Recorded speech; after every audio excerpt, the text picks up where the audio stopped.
Well, good morning. This is Dr. Bob Flower with your Wednesday, June 29th Master Pattern Report. And a good morning to all of you. Well, we had a couple of good hits last week with silver calls and oil. What did you think about that oil?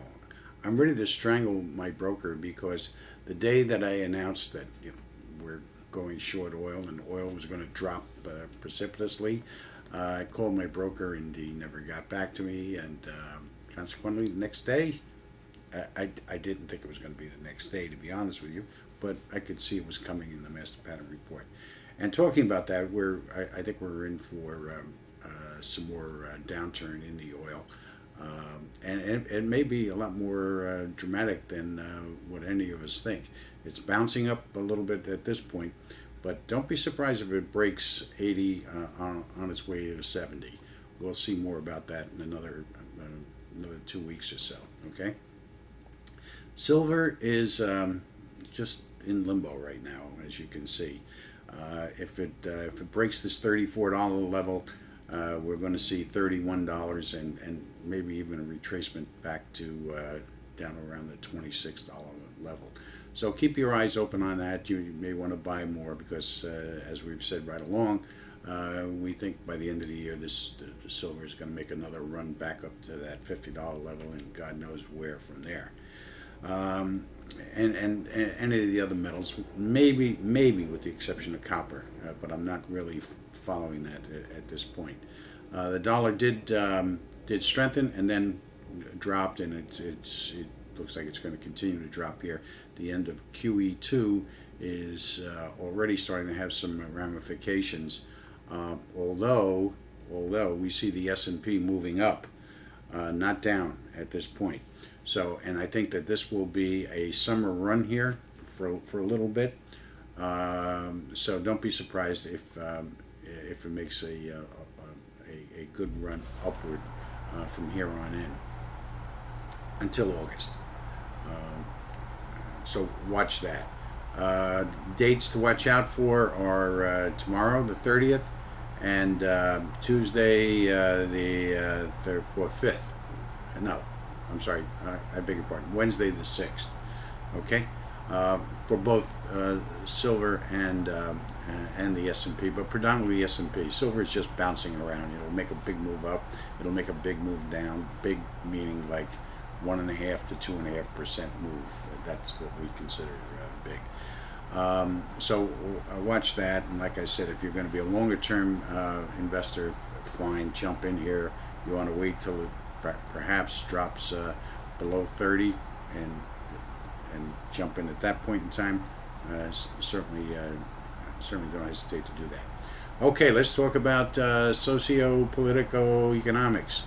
What's causing the 9.1% unemployment rate? Well, I'm going to tell you a little secret that I found out this week. I had a little girl come to my office for a job, and a full-time job. And she says, well, I can't, I'll work full-time, but I can't receive full-time pay.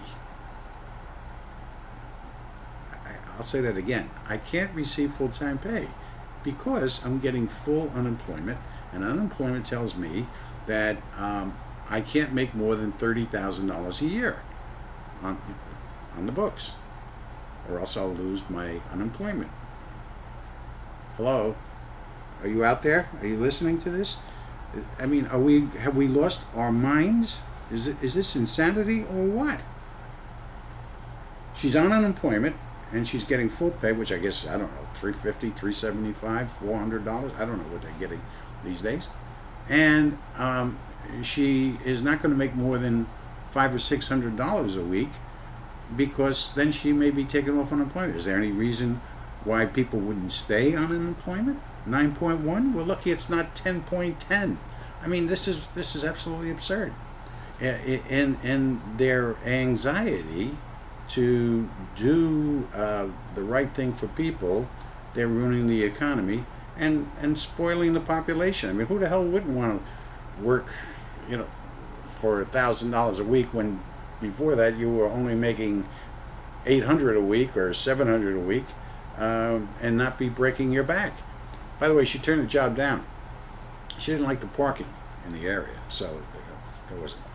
Um, you want to know why we're falling apart? You want to know why this country is going to crash within the next 6 to 8 months?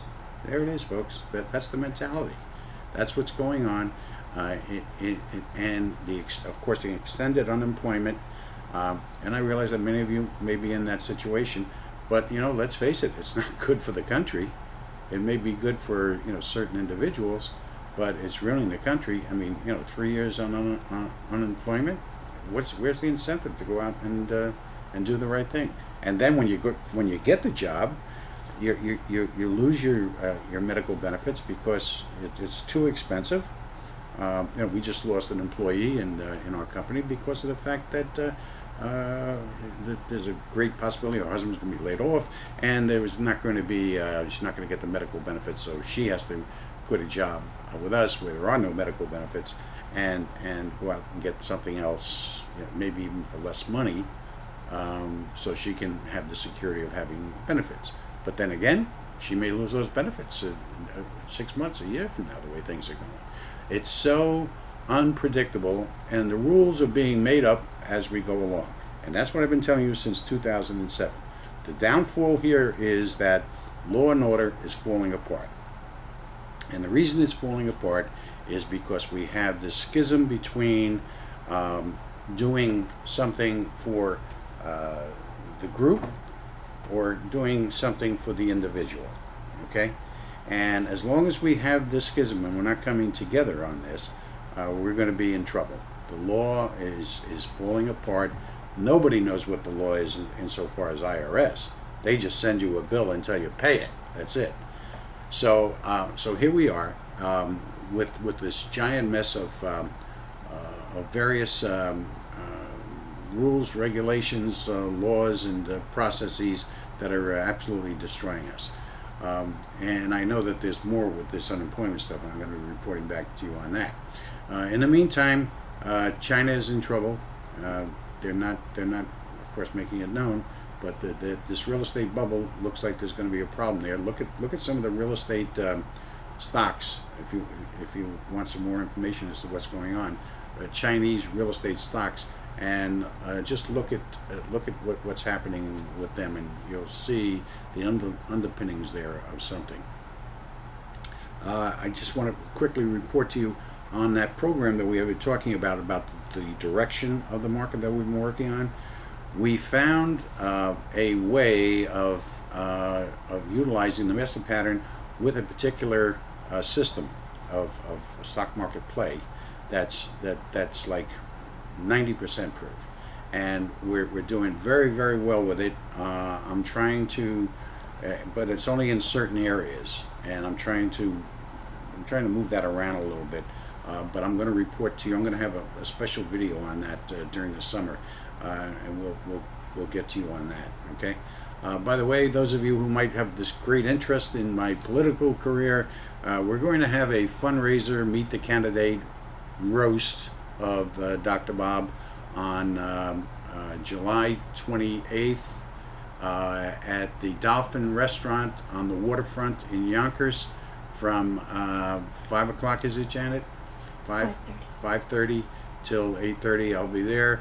We'll have some fun, and bring your piggy banks with you. Of course, you're all invited. We go to our website. We'll have directions and whatnot there, and we'd love to see you and look at some of our programs that we have on our website, bobflowerformayor.com, and you'll see some very, very unique prospects for generating greater income for municipalities and states without raising taxes or fees, and for helping people who have limited income. Hey, listen, have a great week. Have a great 4th of July. Eat those hot dogs.